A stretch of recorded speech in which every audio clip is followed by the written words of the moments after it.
In a forgotten corner of the galaxy, there exists a world so hostile it's practically a myth. Labeled a Class 15 planet, it sat in a region no sane species ever dared to venture. Its reputation was legendary, and not in a good way. The surface was scoured by storms that could carve through solid stone in mere seconds. The gravity was so intense it would crush most visitors the moment they entered the atmosphere. And the wildlife? They showed aggression levels that rivaled military-grade war machines. It was, by all accounts, a death sentence. No one ever volunteered to explore it.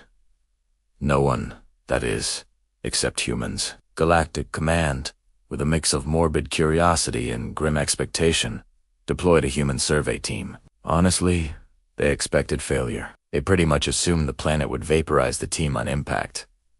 But for the humans, this wasn't a suicide mission. It was just another Tuesday.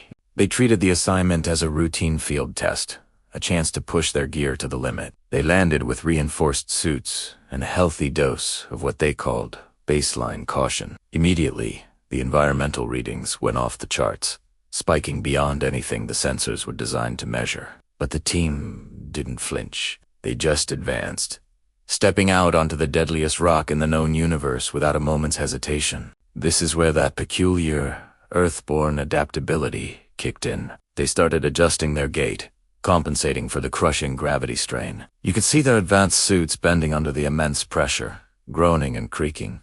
But they didn't break. Fragments of rock, hurled by the ferocious winds, tore at their armor. But the team moved through the storm as if it were a training simulation back home. They weren't fighting the wind.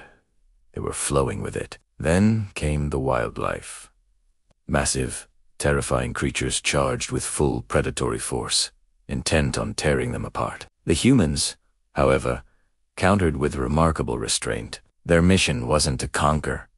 It was to observe. Their objective required low-impact contact, so they didn't engage in a full-on battle. They dodged, they weaved, they used non-lethal deterrents, and they kept moving. And then, something completely unexpected happened. The planet itself started to react. The constant tremors that shook the ground began to slow. The wind shear, which had been powerful enough to rip metal apart, started to decrease. Thermal spikes that had been randomly flaring up all over the surface began to stabilize. The team's sensor arrays reported a strange shift deep beneath the crust, a pattern that almost looked like recognition. Incredibly, the environment displayed a measurable reduction in hostility, but only in the immediate vicinity of the human team. It was as if the planet was creating a small, temporary bubble of calm just for them. The lead scientists, intrigued by this impossible phenomena, decided to test a theory. They reached out and touched a fractured obsidian ridge,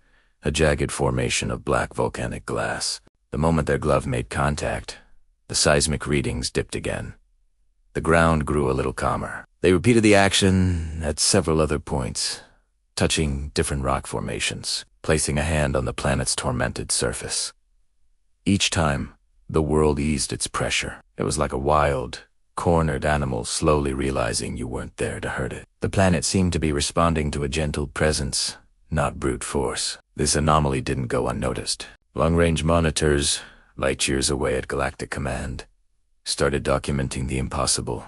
The world was actively redirecting lightning strikes away from the humans' camp. Massive stone plates on the ground were shifting and curving slightly, forming natural cover for the team. Most bizarrely, the hyper-aggressive predatory creatures were now retreating instead of attacking. They would see the humans and simply turn away. No recorded hostile world had ever displayed de-escalation behavior in real time. This was breaking every rule in the book. Back at Galactic Command, panic set in. This was an unknown, an unprecedented variable. They ordered an immediate withdrawal to avoid what they called unknown risks. But the humans on the ground had a different idea. They ignored the directive. They couldn't leave, because they felt something else now. The environment itself seemed to be pulling them, gently guiding them deeper into the planet's surface, toward a massive, active fault scar that pulsed with a strange energy. At the center of this geological wound, Tay found Italiano, an ancient biomechanical structure, impossibly vast, was fused directly to the planet's mantle. It was decaying, falling apart, and its slow, agonizing death was what drove the planet into its uncontrolled, violent rage. The world wasn't attacking them. It was in pain. It was screaming.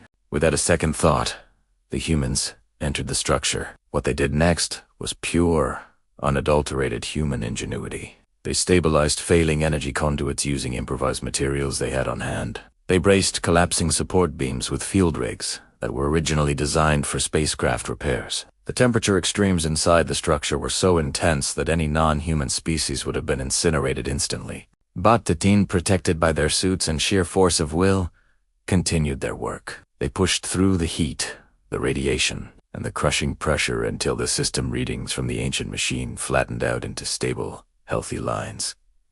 The planet's response was immediate and profound. The rift storms that had plagued the surface for millennia faded into nothing. The crushing gravity normalized to within survivable margins. The aggression levels of the fauna returned to a natural, balanced equilibrium. Entire continents, for the first time in recorded galactic history, settled into a deep, peaceful calm. When the humans finally emerged from the planet's core, the ground shifted one last time.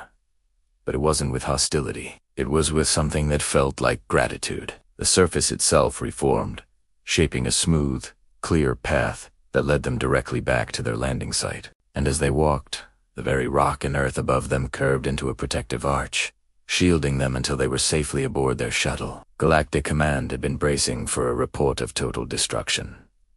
A final, garbled transmission before the team was wiped from existence. Instead, they received data logs, terabytes of data, proving that the most hostile world ever surveyed had voluntarily lowered its defenses for one, and only one, species. The incident forced Command to draft entirely new classifications, not for the planet that was now recategorized as a sanctuary. The new classification was for the humans, this strange, unpredictable species that walked into a death world not with weapons and warships, but with tools and empathy, and left it safer and more peaceful than they found it. They had healed a world by simply being themselves. Thanks for watching. If you enjoyed this story, make sure to like, subscribe, and hit that notification bell for more.